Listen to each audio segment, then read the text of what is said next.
meus amores, como vocês estão? Não sei se vocês vão lembrar, mas eu cheguei a postar aqui no canal alguns vídeos que eu chamei de diário de artista, diário de atriz. Não sei se todo mundo aí sabe isso sobre mim, mas eu sou atriz, então eu estudo teatro desde 2015, me formei em 2019 e essa é uma das minhas profissões, porque eu também sou formada em publicidade e propaganda, mas assim, teatro, artes dramáticas é o que eu amo, é o que faz meu coração bater mais forte, é a minha profissão dos sonhos. Então eu cheguei a postar aqui no canal alguns vídeos onde eu mostrava a minha rotina como artista de teatro, então eu mostrava meus estudos, meus trabalhos, ensaios, aulas, todo esse tipo de coisa. E aí eu cheguei a postar até o começo de 2020, que foi quando começou a quarentena, né? Então foi quando toda essa rotina mudou e aí eu tava ainda tentando me adaptar, porque muitos projetos que eu tava fazendo pararam, vários trabalhos pararam, várias aulas e outros projetos foram pro online.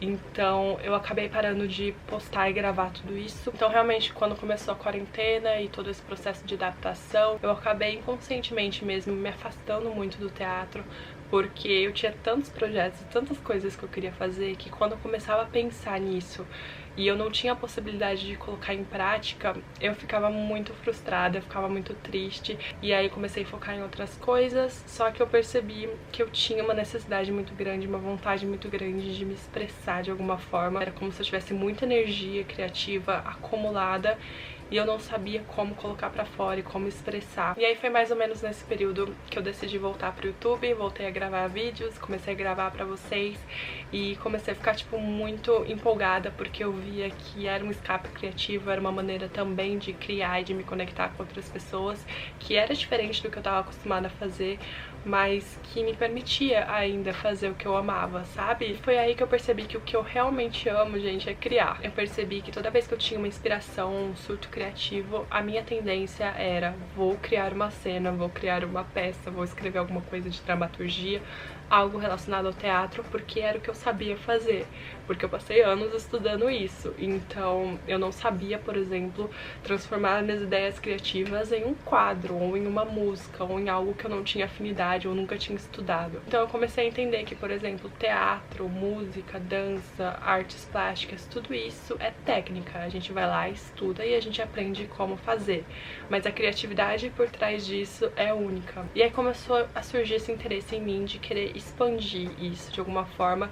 Então, pra quando eu tiver uma ideia, eu escolher se eu quero transformar isso em uma cena, ou se eu quero transformar isso em um quadro, ou em uma poesia, o que eu quero fazer com essa minha criatividade, qual é a melhor forma de expressar isso. Então eu decidi sair realmente da minha zona de conforto, aprender coisas novas, testar coisas novas, coisas diferentes, coisas que eu nunca fiz. E eu queria muito trazer isso pra cá e trazer isso pra vocês, porque eu sinto que tudo isso é parte do processo criativo, mas é a parte que a gente raramente vê. Então, às vezes, quando a gente coloca, por exemplo, pintura no YouTube, vai surgir vários vídeos de coisas maravilhosas, coisas muito lindas e pessoas que são muito boas naquilo que elas fazem.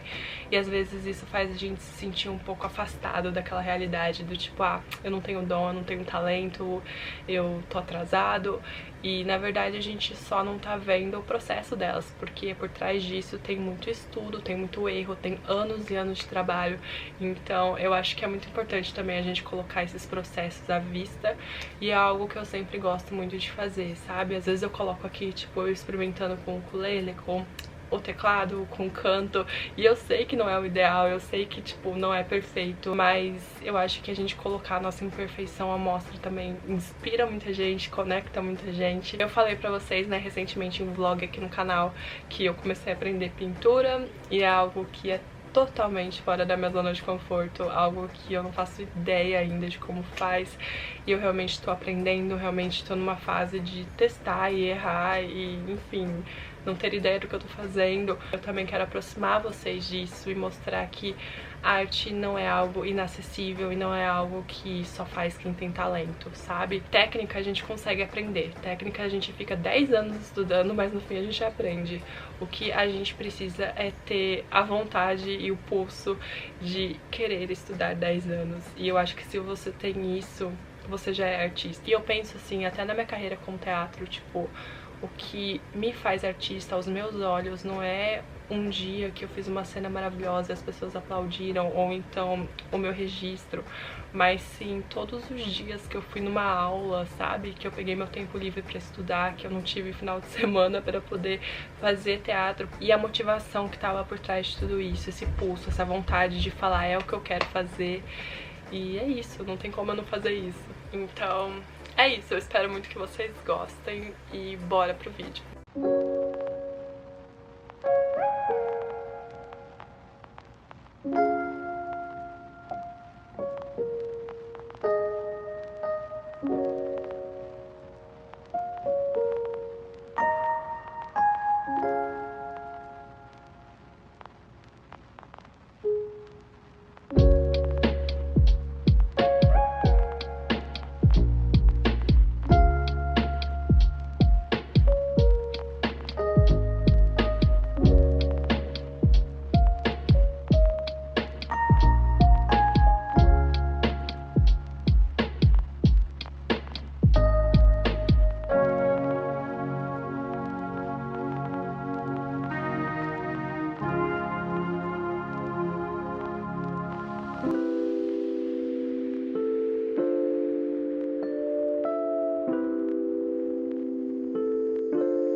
Bom, gente, vim aqui pra atualizar vocês sobre algumas coisas de estudo de teatro, mostrar alguns livros que eu li, que eu estou lendo, como eu tô estudando, mas antes disso eu queria fazer uma atualização sobre pintura. Então, nossa gente, a lua já apareceu.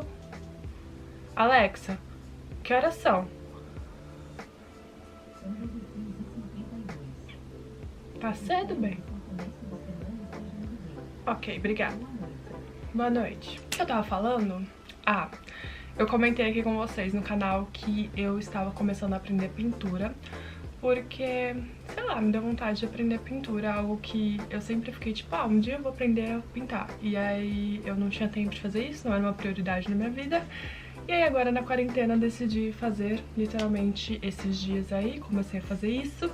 Então é uma das coisas que eu quero documentar neste diário de artista com vocês, porque eu estou literalmente no comecinho do comecinho do comecinho, tipo, descobrindo as coisas agora. Então eu sinto que é uma fase muito empolgante de a gente aprender algo novo.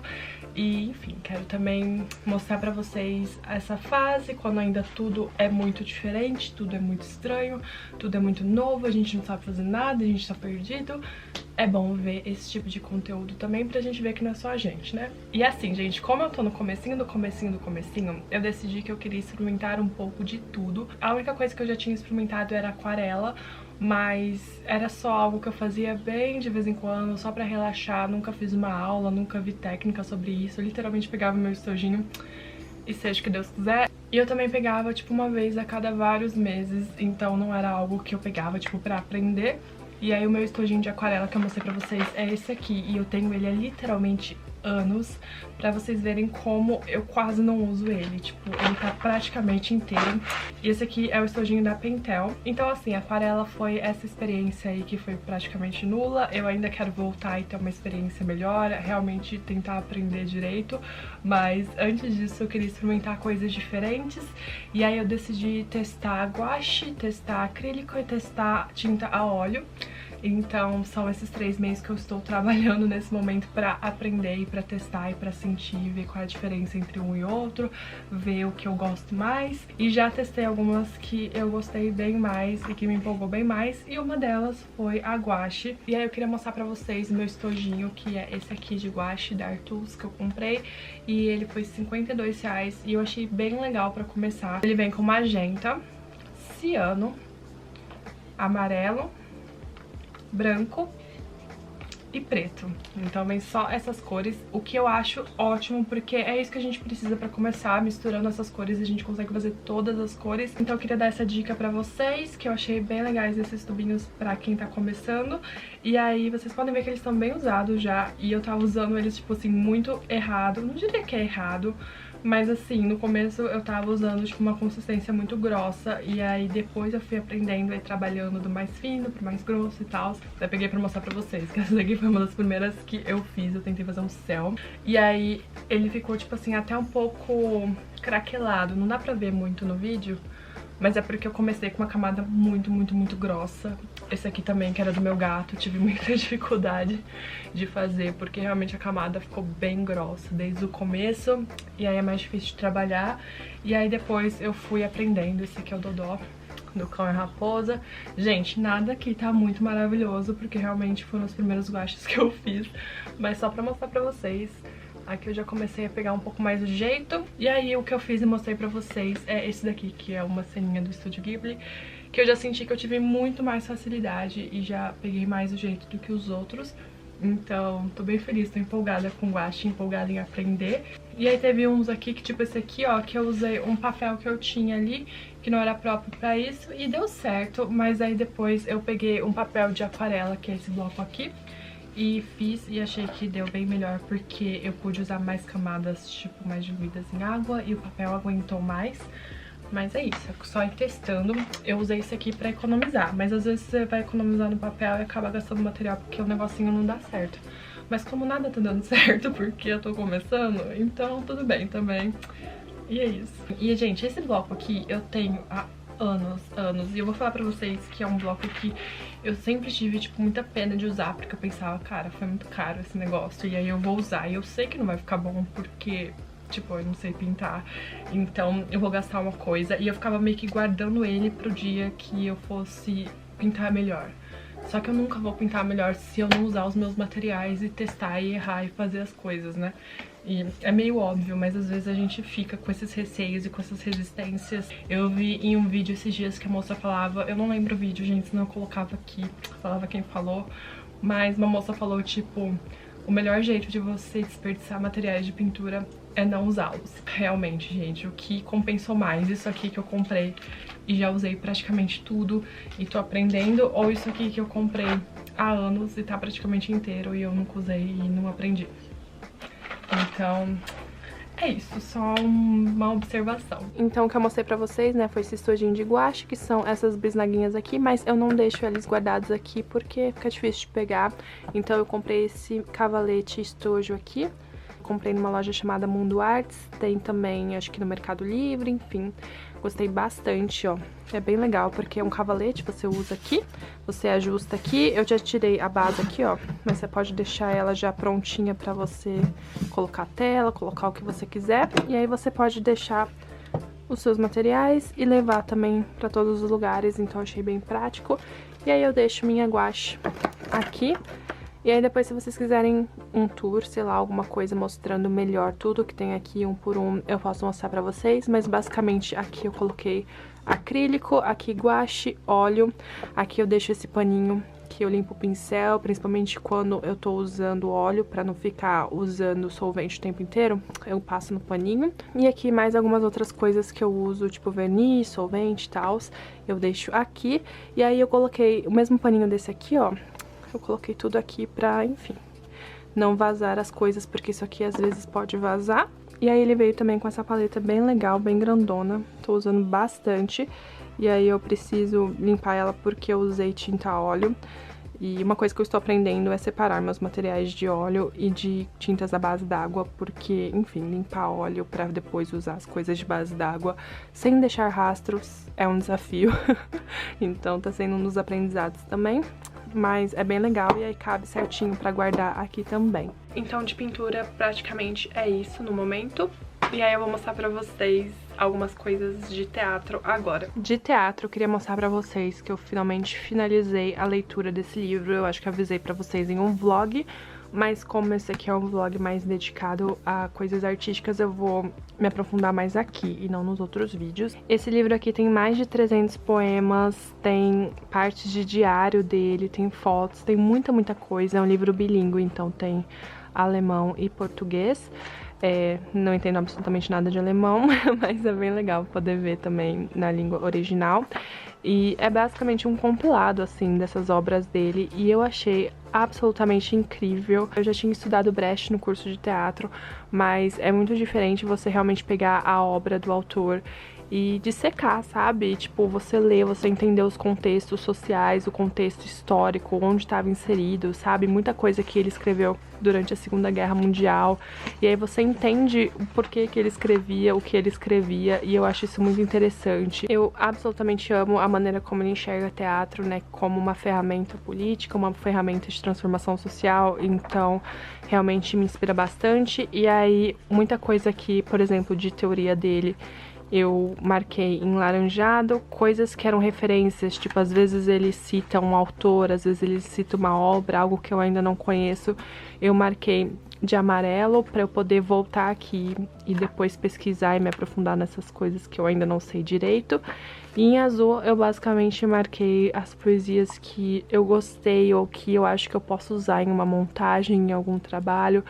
Me deparei aqui com algumas que eu já tinha usado em montagens e outras que eu penso que se eu tivesse tido acesso a essas poesias quando eu estava montando determinados trabalhos, determinadas peças, eu com certeza teria usado. Então, é bem legal para referência também, né? Pra gente usar a dramaturgia também nas obras, quando a gente vai escrever algo nosso. E é bem legal também para compor personagem, às vezes, sabe? Às vezes você vê aqui, sei lá, um poema de um bêbado. E quando você vai compor um personagem que tem mais ou menos aquelas características, você pode usar esses poemas. Às vezes você pode usar como referência para escrever o seu próprio. Então, é bem legal nesse sentido. Gente, isso aqui é das crianças. É do Oliver e do Dimitri e do Barry. E aí eu parti agora pra Teatro do Oprimido, do Augusto Boal. Comprei esse livro recentemente na Amazon, numa promoção. E aí é o livro que eu estou lendo no momento. E assim, eu tô bem no comecinho dele, eu tô na página 48.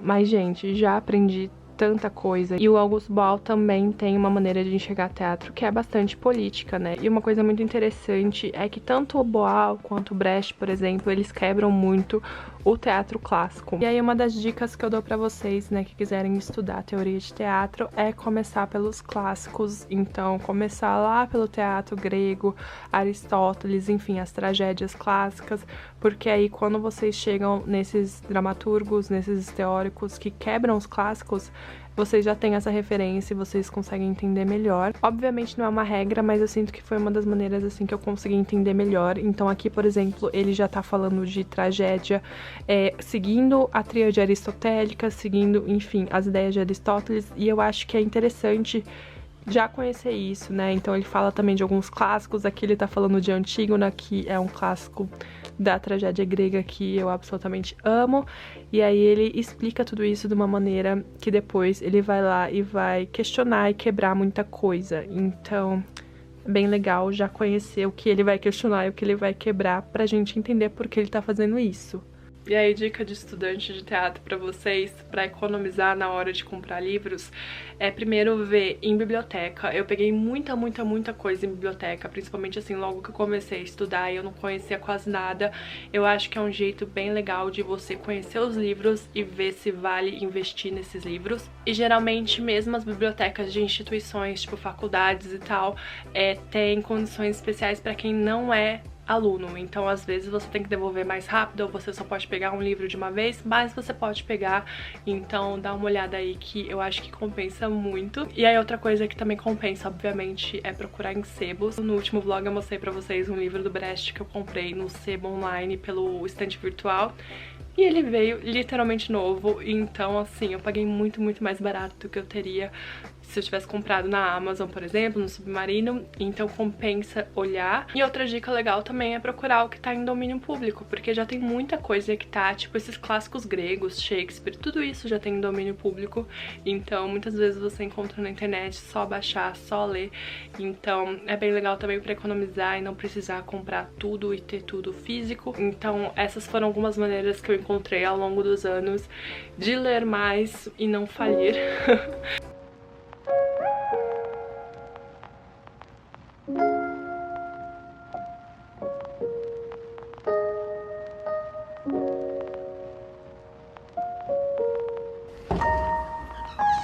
Oi? Nossa, que decidido. Que foi?